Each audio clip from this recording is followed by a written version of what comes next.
مفتی صاحب آپ سے ایک اشکال ہے، آپ نے مفتی رشید احمد صاحب سے علم دین حاصل کیا، لیکن آپ ویڈیو کیمرے کے بارے میں مفتی رشید احمد صاحب کے قول کو نہیں فالو کرتے. حالانکہ مفتی صاحب کا موقف بہت سخت ہے ویڈیو کیمرے کے بارے میں، اور آپ کے بارے میں مفتی تقی عثمانی صاحب کا آپ حوالہ دیتے ہیں. حالانکہ مفتی تقی صاحب بھی ایسی واضح ویڈیو ہی نہیں بناتے. معذرت کے ساتھ آپ کے دل میں اس معاملے میں چوری ہے، اس لیے آپ بار بار وضاحت دیتے رہتے ہیں. اور آپ جب یوٹیوب پر آئے تھے تو بھی ویڈیو نہیں بنواتے تھے، ایسا کیوں؟ میں حضرت مفتی رشید احمد صاحب میرے شیخ ہیں، مگر ہم ان کے مقلد نہیں ہیں. سمجھتے ہو بات کو؟ مفتی رشید احمد صاحب کے بھی بڑے اساتذہ تھے جن سے مفتی رشید احمد صاحب نے کچھ مسائل میں اختلاف کیا، اور میں تو اپنے آپ کو اس قابل نہیں سمجھتا. میں نے تو بڑے بڑے علماء کے فتوے کو فالو کیا اس معاملے میں. مفتی رشید احمد صاحب کے بڑے بڑے خلفاء جو علم میں بہت مضبوط ہیں، انہوں نے اس کے جائز ہونے کا فتویٰ دیا. سمجھتے ہو کہ نہیں سمجھتے؟ تو اگر کوئی شاگرد اپنے استاد سے کسی مسئلے میں اختلاف کرتا ہے تو یہ اس کے خلاف نہیں ہے کہ ان کا ڈگر الگ تھا اور یہ الگ ٹریک پہ. یہ اختلاف تو امام محمد اور امام ابو یوسف، یہ دونوں امام ابو حنیفہ کے شاگرد ہیں. 2/3 مسائل میں انہوں نے اپنے استاد سے اختلاف کیا ہے. 2/3 مسائل. بات آ رہی ہے سمجھ میں؟ نہیں آ رہی. اگر امام حنیفہ نے 100 مسائل بتائے تو ان میں 66% میں امام محمد اور امام یوسف نے کیا کیا ہے، لیکن پھر بھی وہ ان کے استاذ ہیں. تو علمی دنیا میں تو اس کو بالکل معیوب سمجھا ہی نہیں جاتا کہ اگر دلائل سے آپ کو ایک کی بات صحیح معلوم ہو رہی ہے تو اپنے استاذ کا قول چھوڑ دینا ہمارے ہاں فرض سمجھا جاتا ہے. سمجھ میں نہیں آ رہی؟ میرا خیال ہے بات نہیں آ رہی تو بتا دو. ابھی میں نے ایک طلاق کا مسئلہ لکھا ہے، وہ نشے میں تحریری طلاق کا مسئلہ تھا.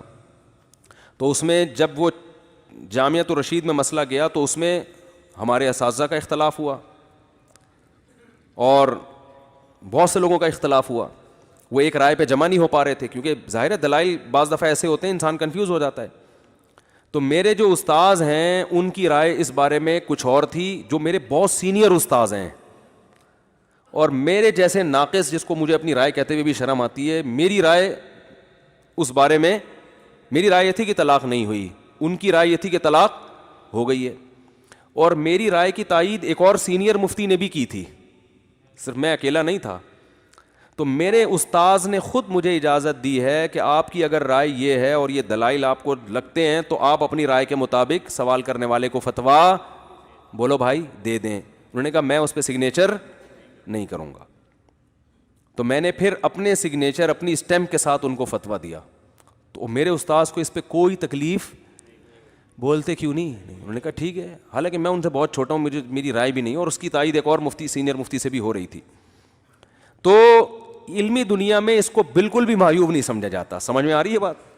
تو چونکہ عام لوگوں کا علماء سے تعلق نہیں ہوتا، دور دور ہوتے ہیں، تو وہ سمجھ رہے ہوتے ہیں کہ آپ نے خانقاہی ماحول دیکھا ہے، شیخ و مرشد کا اسٹائل کچھ اور ہوتا ہے، مفتی کا اسٹائل کچھ اور ہوتا ہے. خانقاہی ماحول میں تو جو شیخ کہہ رہا ہے آپ کو کرنا پڑے گا، وہ اس کا اصلاح سے تعلق ہے. جو مسائل میں ہے نا، مسائل میں آپ کو پتہ ہے حضرت رشید احمد گنگوہی رحمۃ اللہ علیہ کتنے بڑے عالم تھے.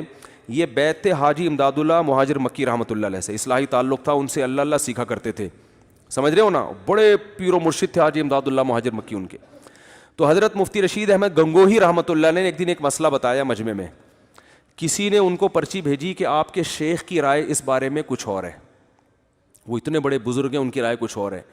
تو انہوں نے وہ محفل میں پرچہ ایسے کر کے پھاڑا ہے اور فرمایا کہ ہم نے اپنے شیخ سے جو اصلاحی تعلق قائم کیا اللہ اللہ سیکھنے کے لیے کیا ہے. مسائل کا علم ان سے بولو ہم سے پوچھا کریں. شیخ سے بولو بھائی مسئلہ وہ بھی ہم سے پوچھیں گے، جو جس چیز کا ایکسپرٹ ہوگا وہ ہوگا نا. تو میرے شیخ تو بہت بڑے مفتی تھے، لیکن انہی جیسے دیگر مفتیوں نے ان کی رائے سے ویڈیو سی ڈی کے بارے میں اختلاف کیا ہے. وہ دلائل کے، اور ایسے ہی نہیں کر لیا بیٹھے بیٹھے، بلکہ اس پر کئی مہینے علماء کا اجلاس ہوا ہے. میں خود سے نہیں آگے ایک دم ویڈیو بنانے، میں تو نہیں آتا تھا اس پہ، جب جائز سمجھتا تھا پھر بھی نہیں آتا تھا. تو اس پہ دارالعلوم کرنگی میں کئی مہینے بحثیں ہوئی ہیں، جن میں حضرت مفتی تقی عثمانی صاحب بیٹھے ہیں، مفتی رفیع عثمانی صاحب بیٹھے ہیں، بنوری ٹاؤن کے علماء، اور یہ جامعہ فاروقیہ کے علماء، اور بنوریا کے علماء، اور جامعۃ الرشید کے علماء. اور بہت کئی مہینے ان مجلسوں میں مجھے بھی شرکت کا موقع ملا. وہ ساری ڈیبیٹ ہم نے اپنی کانوں سے سنی، آنکھوں سے دیکھی، اس پہ ہم نے بھی تیاری کی. اس میں جو قرآن و سنت کے دلائل ہیں، فقہ کی کتابوں کے، پوری دنیا کے عرب علماء کیا کہتے ہیں، مصر کے علماء کیا کہتے ہیں، ان کے دلائل کیا ہے. پھر ڈیجیٹل کیمرے کے سائنسدانوں کو بھی بلایا گیا. کیونکہ ہر فن کے ماہرین کو بلاؤ کہ یہ ویڈیو سی ڈی، یہ ویڈیو بنتی کیسے ہے، اس کو تصویر کہا جائے گا کہ نہیں کہا جائے گا. پھر اس میں جو میرے شیخ و مرشد سے جب بھی محفل ہوتی تھی گھنٹوں گھنٹوں دعائیں کرتے تھے پہلے اللہ سے کہ اللہ ہمیں درست نتیجے تک پہنچنے کی توفیق دے دے. اللہ کی مدد بھی مانگتے تھے اور نصیحتیں بھی. کئی مہینوں کی بحث مباحثے کے بعد جا کے ہم ویڈیو پہ آئے ہیں, اور پھر اپنی رائے پر نہیں بلکہ بڑے علماء کے. میری رائے تو بہت پہلے بن چکی تھی کہ یہ وہ حرام تصویر ہے ہی نہیں جس کی حدیثوں میں جس پر لعنت ہوئی ہے. جب آپ ویڈیو بناتے ہیں نا, اس میں مزاحات لخلق اللہ نہیں ہے کہ اللہ کی تخلیق کی وہ آپ اسی کو جو اللہ جس کو اللہ نے بنایا اسی کو آپ کیمرے کی اسکرین پہ دکھا رہے ہو. تبھی لوگ کہتے ہیں آج ہم نے ٹی وی میں مفتی تقی عثمانی صاحب کو دیکھا, کوئی بھی نہیں کہتا ان کی تصویریں دیکھی ہم نے. تو اس میں جو اللہ کی تخلیق کی مشابہت جس کی وجہ سے تصویر حرام ہے وہ عنصر نہیں پایا جاتا اس میں. تو بہت بحث و مباحثے کے بعد جا کے ایسا کیا ہے. بیان تو میرے کب سے ہو رہے ہیں, بیان تو میرا خیال ہے میں 14 سال کی عمر سے کر رہا ہوں, 13-14 سال کی عمر سے. اور حضرت مفتی رشید احمد صاحب کا انتقال ہوا 2000 میں. اگر آنا ہوتا تو ان کے انتقال کے فوراً بعد آ جاتے ہم. تو اس کے بعد 5-6 سال اس پر بڑی بحثیں ہوئی ہیں, بہت میٹنگز ہوئی ہیں علماء کی. تو اس کے بعد جا کے یہ فتویٰ دیا گیا ہے. ٹھیک ہے, اس فتوے سے کچھ علماء نے اختلاف بھی کیا, لیکن جن علماء نے اختلاف کیا بعد میں ان کی بھی رائے چینج ہوئی ہے. جب یہ دارالعلوم کرنگی میں اجلاس ہوتا تھا تو بہت سے علماء تو اس کے جواز کے قائل تھے, ان کے دلائل تھے ہم نے سنے. ہم ناجائز ہونے کے قائل تھے. جامعۃ الرشید نے پورے بھرپور دلائل دیے جو ناجائز ہونے کے تھے. دلائل دیتے دیتے دیتے دیتے سامنے سے بھی دلائل آتے رہے. بالآخر ان کی رائے دلائل کی دنیا میں چینج ہوئی ہے, آئی بات سمجھنے. لیکن کچھ علماء اسی پہ قائم رہے کہ نہیں یہ حرام ہے, بالکل ناجائز ہے.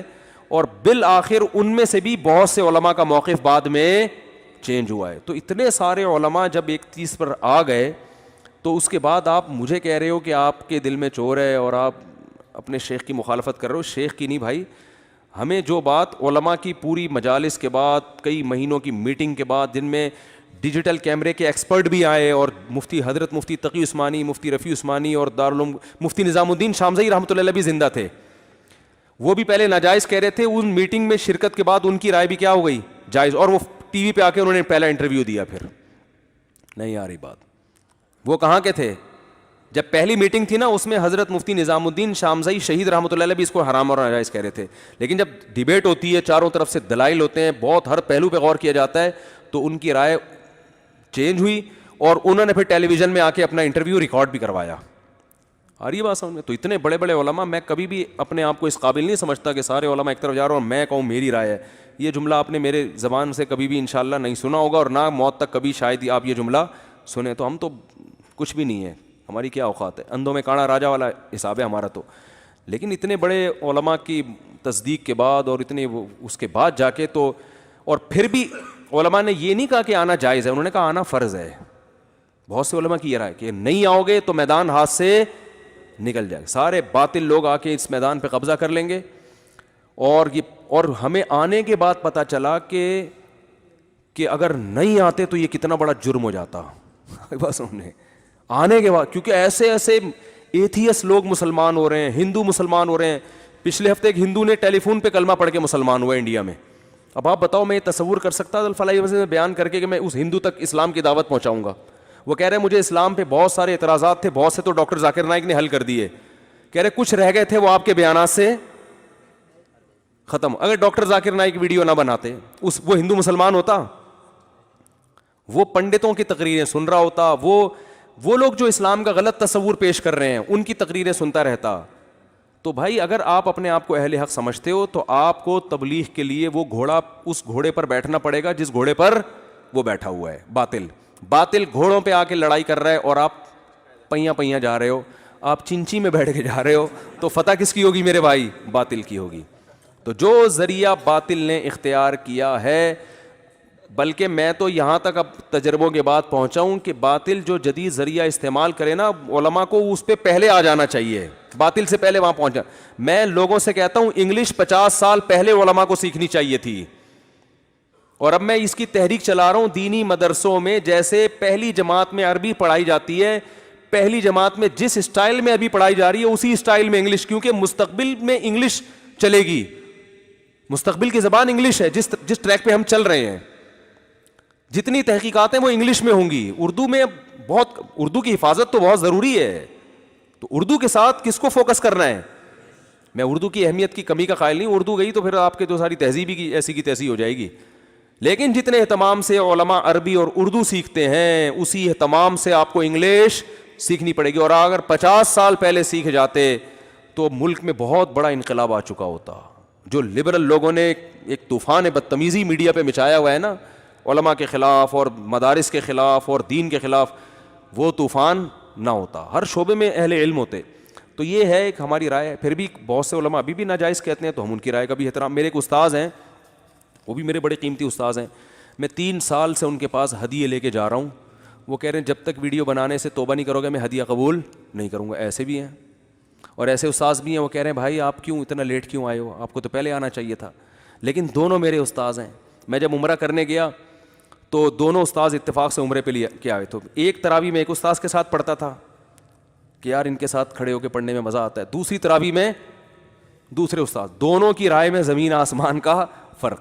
اور وہ جو عمرہ کرنے گئے تھے نا, جو ویڈیو کو نہیں مانتے, وہ امام حرم کے پاس اتنا بڑا اپنا لیٹر لے کر گئے تھے کہ میں ان کو سمجھاؤں گا کہ آپ یہ ویڈیو اور یہ جتنے ویڈیو کیمرے حرم سے ختم کر دیں آپ. وہ امام حرم سے انہوں نے ملاقات کا ٹائم لیا ہوا تھا اور اس پہ بحث کرنے کے لیے کہ یہ حرام ہے, آپ حرم سے سارے کیمرے کیا کر دیں, بولو بھائی ختم. تو ان کی رائے میں نے دوسرے عالم کو سنائی. انہوں نے کہا بھائی یہ کوئی دھماکہ شماکہ ہو گیا, بڑی مصیبت بن جائے گی, اتنا حساس ایریا ہے اس میں بھی اگر کیمرے نہ لگائیں. وہ کہتے تھے کہ حرم میں گارڈ لا کے بٹھاؤ. تو ہم ان کی سادگی سمجھ رہے تھے, یار چلو یہ اسی کو برحق سمجھتے ہیں تو اپنی رائے پر قائم. اور اتنا رائے پر قائم ہے وہ کہ میں اپنے کوشش کرتا ہوں کبھی کبھار بہت ہی قریبی استاذوں کو کبھی کبھار کوئی ہدیہ ودیہ ٹوٹا پھوٹا ہدیہ دے دیا کروں, انگلی کٹا کے شہیدوں میں نام لکھوانے کے لیے. تو میں 3 سال سے ان کے پاس گفٹ لے کے جا رہا ہوں کیونکہ وہ میرے بڑے قریبی استاذ ہیں. ان کی وجہ سے میں مدرسے میں آیا. وہ تبلیغ میں آئے تھے اور مجھے سمجھا کے مدرسے میں لے گئے. تو میں جس کی وجہ سے آیا علم کے راستے پر تو اس کو تو منا کے رکھنا ضروری ہے نا. 3 سال سے میں لفافے میں پیسے ڈال کے چپکا کے ان کو پکڑنے کی پوری کوشش کر لی, یعنی پکڑانے کی پوری کوشش, الگ سے چپکے سے. نہ وہ چپکے سے لے رہے ہیں ٹھیک ہے نا, نہ وہ سب کے سامنے لے رہے ہیں. کہہ رہے یہ ویڈیو حرام ہے, اس سے جب تک 2 رکعت پڑھ کے میرے سامنے توبہ نہیں کرتے میں ہدیہ نہیں لوں گا. اب میں کہتا ہوں بھائی ہمارے خیال میں یہ ہمارے بہت سے علماء کی رائے ہے اور یہ ضرورت ہے, تو اتنے لاکھوں لوگوں کو فائدہ ہو رہا ہے. تو ہم بھی پٹھان ہیں, وہ بھی پٹھان ہیں بھائی, وہ بھی استاذ پٹھان ہیں میرے. تو ہم بھی باپ دادا تو ہمارے بھی پٹھان تھے, تو ہم بھی اڑے ہوئے ہیں. میں نے بھی پھر کیا کیا, ہم نے کہا ہم بھی ڈھیٹ ہیں. تو ہر سال جو ان کا ہدیہ ہے نا وہ میں بینک میں جمع کر رہا ہوں. میں نے کہا یہ نہیں لے رہے, اور ہم نے انہی کے نام پہ وصیت لکھی ہوئی ہے. ہر سال جو بھی ہدیہ دینا ہوتا ہے وہ کوشش کرتا ہوں دوں, نہیں لیتے تو اتنے پیسے مزید اس میں ایڈ ہو رہے ہیں. اب جس دن لیں گے تو خاندانی بن چکا ہوگا وہ. تو وہ میں نے وصیت کی ہوئی ہے بھائی, میں مر جاؤں تو یہ کچھ بھی ہو ثابت کرنا ہے کہ ہم بھی پٹھان ہیں. اگرچہ ہم اردو اسپیکنگ ہے لیکن باپ دادا تو ہمارے وہی تھے نا خان. تو ان کو یہ بتانا ہے کہ آپ اگر پٹھان ہیں تو ہم بھی کیا ہے. تو میں نے کہا اگر کسی قیمت میں نہیں لیا تو ان کے بچوں کو دے دوں گا, میں کچھ بھی کروں گا. لیکن اب ویڈیو تو ہم نہیں چھوڑ سکتے. اور وہ کہہ رہے ہیں کہ جب تک, وہ اتنا بڑا جرم سمجھتے ہیں, لیکن اتنے بڑے اختلاف کے باوجود ان کی بزرگی, ان کے تقوی, ان کی ادب کے بارے میں میرے دل میں ایک بال بھی پیدا الحمدللہ بولو نا نہیں ہوا. بلکہ میں ان کو ان کا تقوی سمجھتا ہوں کہ یار جو ان کی رائے ہے نا اس میں منافقت نہیں ہے. صحیح ہے نا, کہ چلو پیسے دے دو باقی یہ حرام ہے, یوں رکھا ویسے حرام ہے آئندہ خیال کرنا, اور باللہ حرام ہے آئندہ نہیں آنا. بھائی جو موقف ہے وہ کیا ہے, وہ اتنا جیسا ہے ویسے کہ ویسے ہی ہے. وہ موقف خاندانی ہے نا, تقوی ہے نا. تو یہ علماء میں چلتا ہے, جن کو علماء کے مزاج سے واقف ہے نا ان کو پتہ ہے یہ مارکیٹ میں اتنے سارے اختلافات ہیں تو 2-4 اور صحیح تو کیا ہے. تو وہی صحابہ میں جب ہو گیا کہ عصر کی نماز پڑھنی ہے کہ نہیں پڑھنی, تو پھڈا تھوڑی ہوا. جن کا خیال تھا پڑھنی انہوں نے پڑھ لی, جن کا خیال تھا نہیں پڑھنی انہوں نے نہیں پڑھی, پھر بھی دونوں ساتھ ملتے رہے ہیں. سمجھ رہے ہو. تو ویسے وہ مجھ سے ناراض نہیں ہے, ویسے وہ دعوت بھی کرتے ہیں, میں جاتا ہوں. ہدیے کے بارے میں انہوں نے بس بنایا ہوا کہ ہدیہ نہیں لوں گا جب تک توبہ نہیں کر لیتے. تو یہ اسٹائل ہے, ہر ایک کا اپنا اسٹائل ہوتا ہے, تو ان کا اپنا ہی انداز ہے. تو اللہ کرے کہ یا تو مجھے سمجھ میں آ جائے یا ان کی رائے تبدیل ہو جائے, کچھ بھی ہو جائے.